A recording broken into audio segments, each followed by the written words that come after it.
Barrel Talk. I'm your host, Scott Minton. Today we are sitting around and we are doing some, well, I guess not really doing, but we are reviewing and going over some of the recent Louisville Bourbon Club picks that they did. We've got the Full Throttle 1792, the Danger Zone 1792, and the Rare Breeze Russell's Reserve pick. So with us, we have Mr. Josh, and Toby joined us again for the first time in a while. What's up, Toby? Yeah, they went to my house, wrapped me up, put handcuffs on me, and brought me here. Yeah. Was it real full force? Yes. Dragged him out by his ears. Yeah, by his ears. Did Josh do anything bad to you on the way over here? No.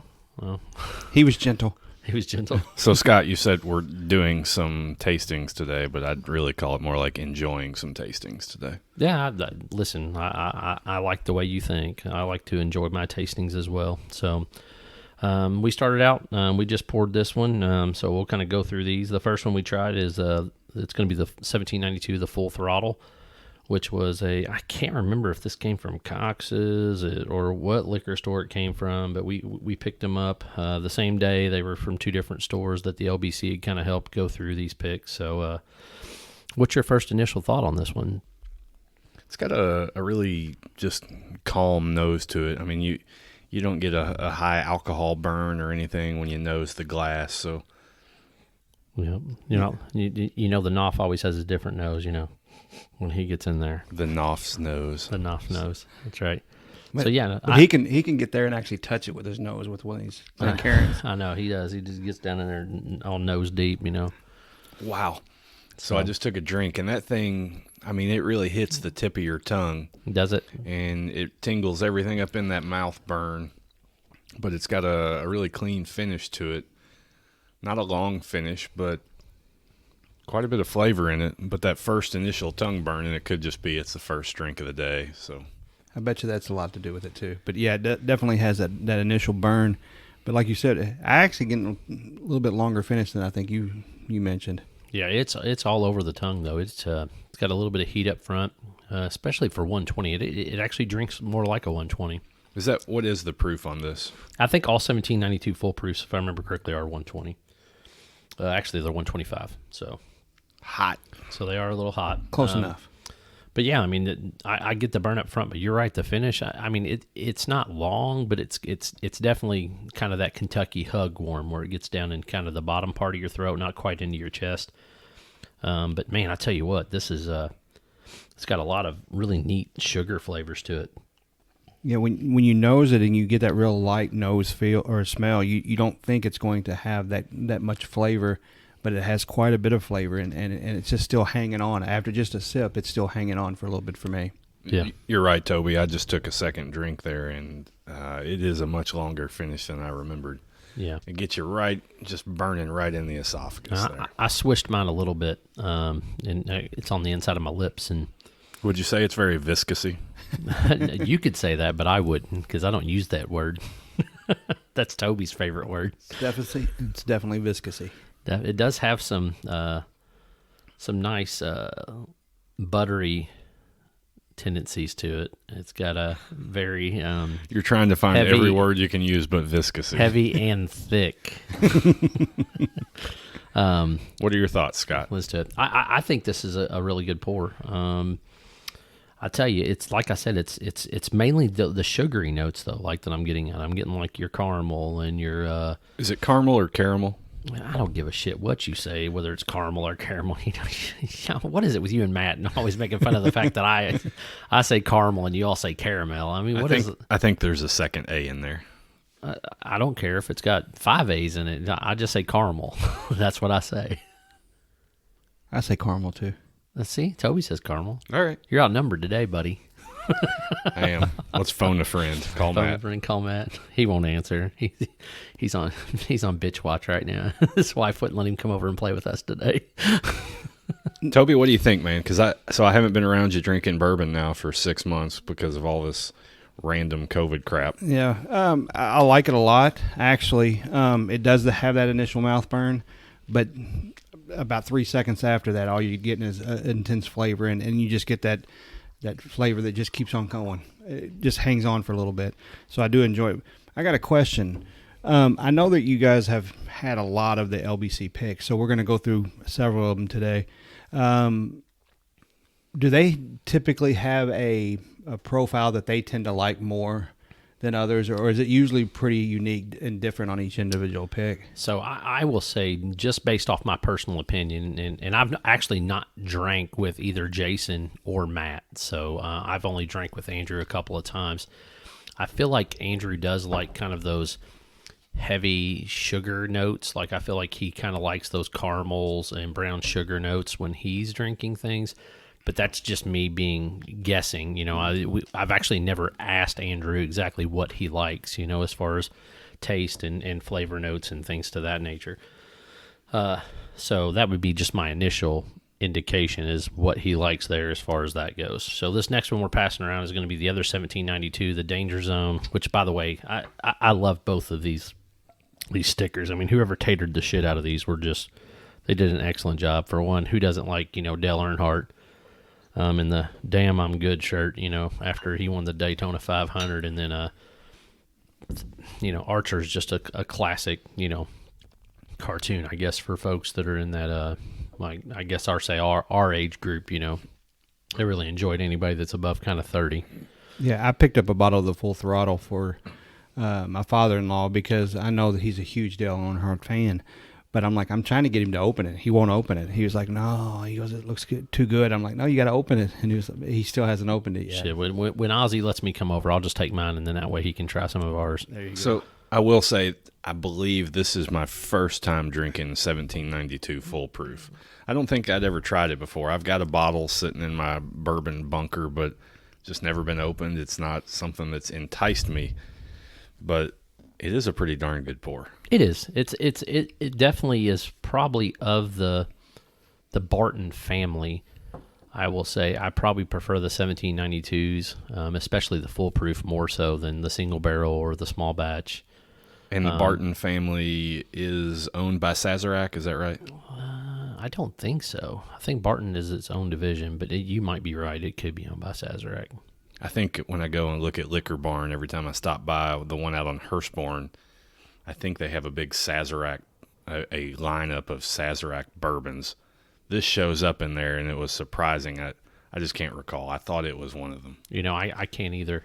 For some strange reason, I thought it was like a Heaven Hill family, but you very well could be right. Shame on me for not knowing. Shame on you. I am right. Shame on you. Okay, well, that's fine. I'm Shame on me. I'm going to pull out the old Google. That's right. And pull I'll up the shame Google. you. And while you're Googling that, let's, we'll look up some other things here, too. So, 1792 Full Proof owned. It's a Barton 1792 distillery company owned by the Sazerac Company, Inc. There you go. So And it is Sazerac. The Full Proof 1792 was initially released in May of 2016, if that sounds right. It sounds Wow, probably about right. only 4 years they've been doing that. Yeah. And What's the mash bill? it has a 75% corn. There's my high corn I like. Well, that makes sense. 15% rye and 10% malted barley. Yeah, I think we found that you just don't like wheat. I think that the wheat, and I was drinking something the other day that was had some wheat in it, and it just gives a different kind of a headache. I don't know what it is. I don't know if it's like a gluten thing that the wheat reacts differently to me, but the wheaters are not always my favorite, and I think it's because of some headaches the next day. Maybe. It could be. I think, too, it gives a little bit more of those fruity notes that you have a tendency to kind of get a little upside down about, like when people start talking about banana and things like that. Ooh, Woodford. Yeah. So, I don't know. I think wheat gives a little bit more of those fruity flavors. That's just my personal opinion. Yeah, they ruined that for me when we were at Woodford last year. I was at Woodford last year with some friends, and they said, yeah, now do you smell bananas? And I haven't been able to drink just regular Woodford since then. Or eat bananas. I can still eat bananas. I just can't. I love bananas. I do too. Banana nut bread. Matter of fact, somebody made banana chocolate chip bourbon bread at work and brought it in. And I was like, damn, this is pretty good. So you brought it up.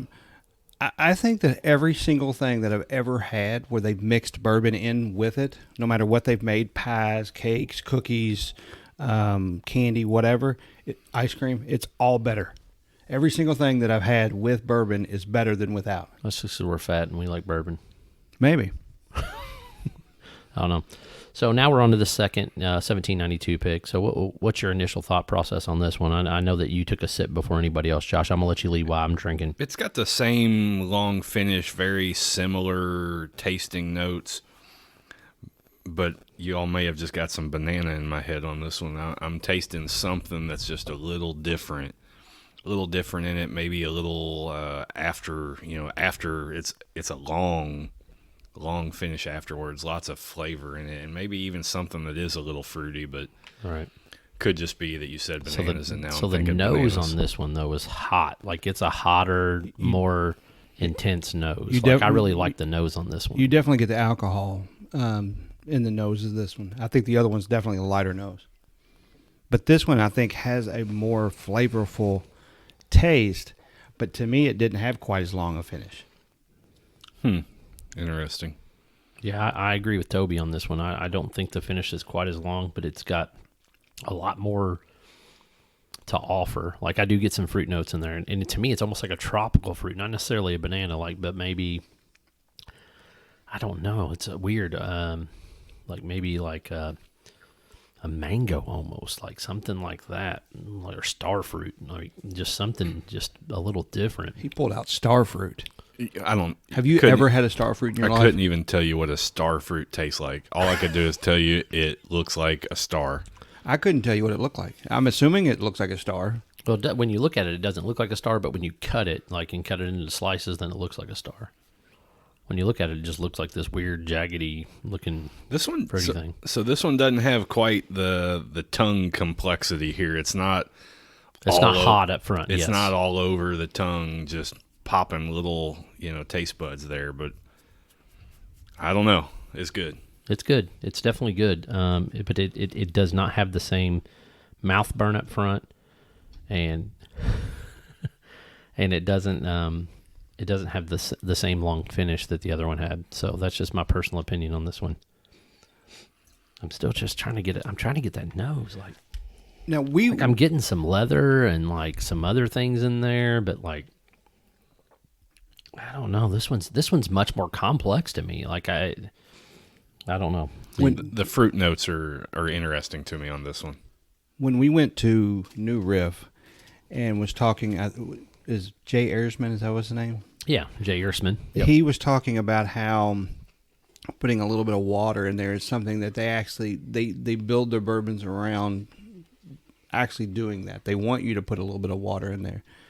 Should we do that with any of these to see if it actually changes the flavor at all, or especially when they're 125 proof? It seems like you're definitely getting a lot of proof here that a drop of water or two probably wouldn't hurt anything. I mean, Absolutely, it changes things. yeah, it will change things. Absolutely.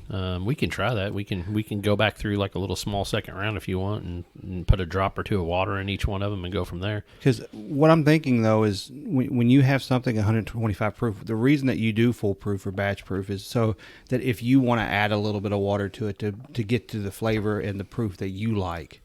I don't necessarily think that that everybody likes the full proof, but these are definitely ones that have a lot of flavor. But I've always seen that if you drop a little bit of water, you're going to pull out some extra flavors. It may pull down a little bit of that mouth burn too.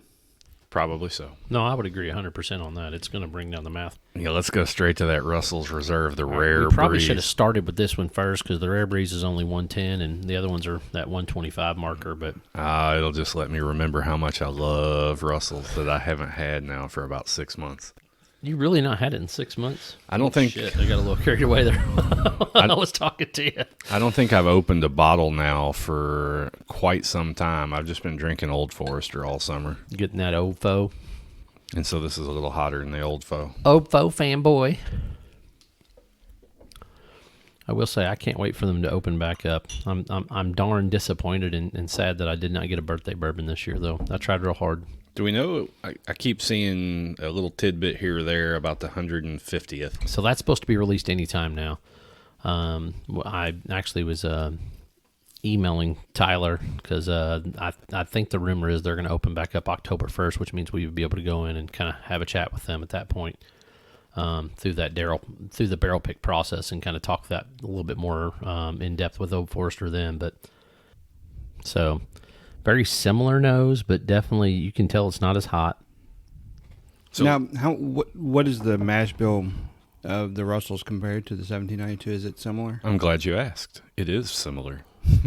It is 75% corn, 13% rye, 12% malted barley. So literally only 2% difference on the rye. 2% different on the rye and the barley. Right, yeah. So, Obviously, those are the two that are off, yeah. So, and it is a 10-year-old. All of the Russells typically carry right at a 10-year age statement on them. Yep. Sometimes 9 or something, 9 years, 9 months plus or minus to a little over 10. But right. Did it say what the age was on typical 1792, the full proof? Or are those 6 or 8 years? So Sazerac 1792 does not release it, but it's rumored to be somewhere between 8 to 9 years. Gotcha. So they're very similar as far as age and mash bill, the whole 9 yards. Obviously, they don't use the same yeast because they're far enough away from each other. If they're using some kind of So the Rare Breeze here is a little under 10. It's like a 9-year-old, 110 proof. This one was barreled on October 27th, 2011, dumped on June the 26th, 2020. So Damn. Warehouse S. there's just something about wild turkey on the nose. Like when I smell wild turkey, it's almost like I feel like I know wild turkey, and I don't drink as much of it as you, but it seems like it always just has a very distinct nose, and I don't know if it's the yeast that they use or what. Oh man, I just took my first drink and that is so smooth. And I know people don't like to say the word smooth in bourbon. It's cliche, but that's a good pour. Is it smooth? It's smooth. Oh, it's a little viscousy too. Oh, it's definitely got a lot of thick notes to this, man, as far as like it's really, really hanging on the glass. So, but yeah, that's really good. It's got so this one reminds me a little bit of that first 1792 pick, though. It's got a little bite on the front tongue, which you expect that out of that rye mash bill for wild turkey. But man, that finish is just super smooth. This thing, it was just smooth all over the mouth. Great mouth feel, very warm. Not a whole lot of, I didn't feel a lot of bite to it. No, I agree 100% with you on that assessment. Yeah, to me it has a lot of flavor. It just overall just has a lot of flavor. It's a little bit lower proof. To me, it's a little bit easier to grab right off the shelf than the other two. Even though, just like I said, we could always add water to it, but right out of the bottle, I think it had a great nose. You drop a little bit of water in this thing. So that's what I just did. I dropped a little water just to see, because we're going to go back and try the other two with a little bit of water and see where we're at. It opens that bad boy up. I did the same. But on a lot of these higher proof, I'm the guy that likes to put an ice ball or ice block in it and watch it just eat that thing up. But so yeah, it brings out a lot more of those caramels, and I get a lot of vanilla on this one, like a whole lot of vanilla. It changed it dramatically. It does. It changes it dramatically. Yeah. I like it, man. But you know, I'm a Russells and Jimmy Russell fan. So. Absolutely.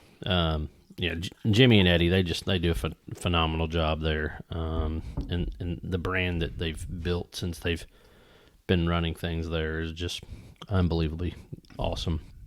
So between the three, I just love Russells, but the 1792 picks for my first 1792 full proof picks, they're enjoyable. I would probably stay away from the one personally that bites my mouth. Like I think Full Throttle was really just tongue burn, but it could have been first pour of the day. So I just hit that one again, the Full Throttle, and I added some water to it. Just kind of curious to see where that's going to hit. I'm going to pass this back around. So, oh, wow. So this one really opens up on the nose, especially when you add a little bit of water to it. So, man, Toby, you went heavy that second time. You know what? After dropping some water in the Russells, it's really odd, but I get a kind of a sweet tea flavor to it. Love sweet tea. I do too, and that was just that's an odd one for me to pull out of it, but yeah, it's got that taste to it, and it could be it's more sugary. Yeah, you're just getting that. Yeah, but you know, you could get a tea note, I think. You know, but to me, tea and leather are very reminiscent for me of the same flavor family or that smell, that kind of there, or tobacco. Like all those are kind of very similar, draws. I've never gnawed on tobacco and I've never gnawed on leather, so that's a hard one for me to. So you weren't like the little kid in right field, chewing on the edge of your glove whenever you weren't having the ball hit to you. Dude, I was like a hypochondriac on putting things in my mouth and being dirty, and I wouldn't do that. No, it wasn't like me to sit out and chew on something that's been ground into the dirt. Yeah, not me. I'd eat anything. One of your favorite drinks today is something that they made from some type of ground up stuff. They put in a barrel. Toby, don't ruin this for me. Don't ruin this for me. It's corn. We're going to stick to it. It's corn and it's healthy for you. So the water brings out a ton of the fruit notes in this Full Throttle. I mean, a ton of them. Like literally, you're going to hate this, but I get banana. I get. Dude, you were absolutely right. And I was right on when I said bananas earlier. Yep. So, but I think I said it to the danger zone one. Yeah, but it's the same mash bill, right? It's just a matter of pulling it out. But damn, that's exactly that tastes like banana nut bread almost. Like as a. Well, now that you've ruined it for me, I got a bottle of Foolproof in there. I'll sell you. I don't think I ruined it for you. You said you liked it. Sure. What's funny is the Russells and the 1792 haven't. To me, I've tasted bourbon that when you taste it, it's dramatically different. I know these have the same mash bill, so they have different yeast strains and things like that, but the flavors aren't dramatically different. You're not going to pull out and say, I mean, there was things like a lot of the toasted bourbons, when you taste them, they just taste different.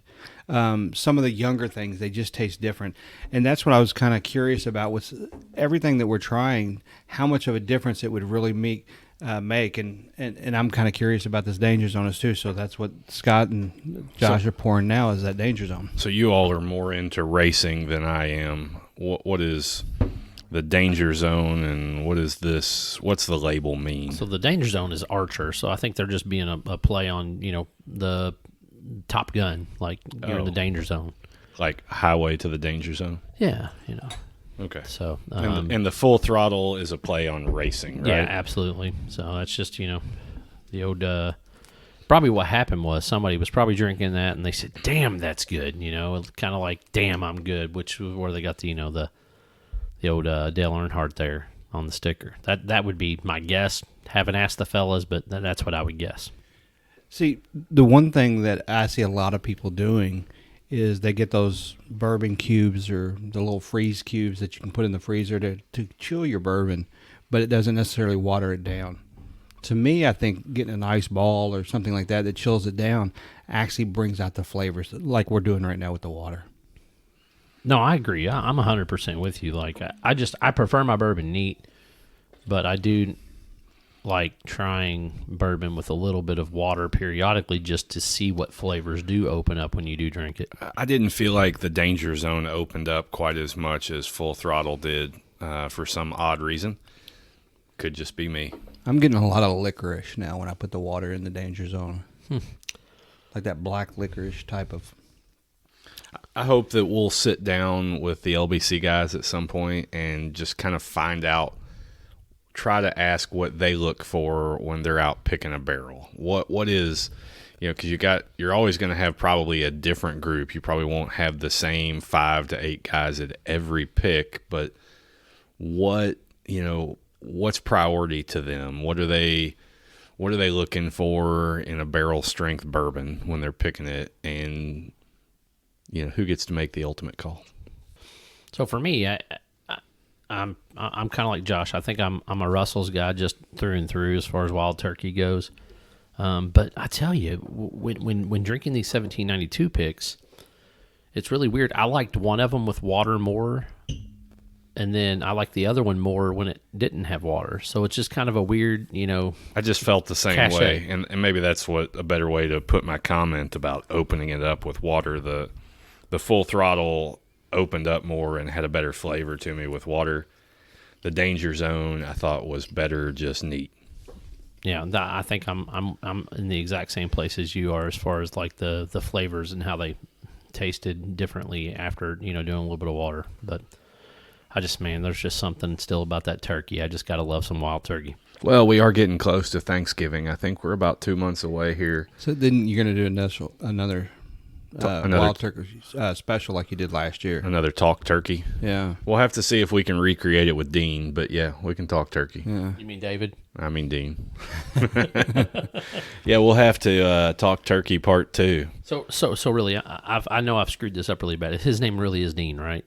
No, Or his it's David. his name is David. Damn, see, stop doing that. That's why you get me confused. I messed it up one time, and then every time Josh brings it up, he brings up the wrong name, and then I think I've got the name right, and then I've got it wrong again. No, talking turkey, we had a blast last year at Thanksgiving, and it was just a really good way to hang out and crack open a bunch of bottles of my favorite and just really explore the differences in the wild turkey brands. Yeah, no, absolutely. I 100% agree. I had a great time with that one. I think it would be a big mistake if you don't have a talk turkey version 2. Absolutely.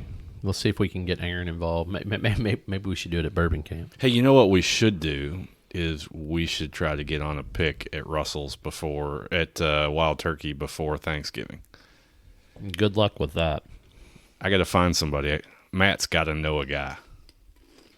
So, I don't know. He's got to be good for something. No. You're just wrong. He did set up our conversation with the Carters the second time around. I will say he did do that. And it sounds like you guys just opened up some crazy good bottles with the Carters. So we really did. We basically just tried while we were on the podcast the 3 new releases that they have, which is going to be their American whiskey, their Kentucky whiskey, and their new Kentucky bourbon. But as soon as we got done, Mark and Sherry invited us up to their apartment, and we literally just bottle, or just trying stuff. And Mark and they were just super hospitable. I guess, is that the right word? Close enough. Hospitable, as far as letting us try things and everything else, and just had a great time. And they're just great folks. They really are. So. Well, super enjoyed the time we spent with them. I appreciate you bringing these bottles over and opening them up, and I do love the crap out of that Rare Breeze, and I'm glad I picked up one. I just haven't opened it myself. But what this shows you is that not only are 1792 Full Proof and the Russell Reserve good products, but LBC does a very good job of picking the barrels. Yeah, I think they do an excellent job. And you know what? I have to give, I think, Andrew a ton of credit in that area, is the fact that I think he's on almost probably 90% of the picks. And not that Matt and Jason don't do a phenomenal job, because I'm sure they do. It just seems like every time I have any kind of conversation with them about it, they're like, well, Andrew went and blah, blah, blah, blah, blah went, but I couldn't make it. It's like, and Matt would say he couldn't make it, or Jason would say I couldn't make it. So it seems like Andrew is pretty much the common denominator there as far as that goes. Is that the right word? Denominator? Yeah, not denominator is the bottom right. So yeah.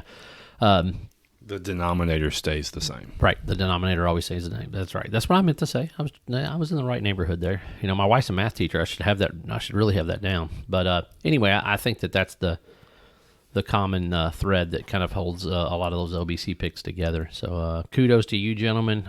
Really enjoyed these. I think that's pretty much it for this episode. Anybody got any parting words?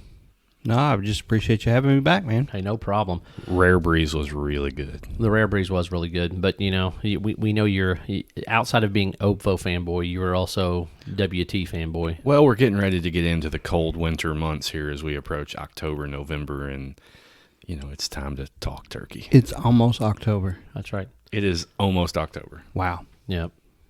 Fuck COVID. So it is bourbon hunting season. So if you're out and about and you find something good, hit us up on Instagram or Twitter. Send us some pictures. Also find us on Facebook. Don't forget to hit subscribe whenever you're listening to our episodes. We also picked up a couple of new platforms. We are on Amazon Music now and Pandora. So you can find us on either one of those now. And Stitcher? Stitcher as well.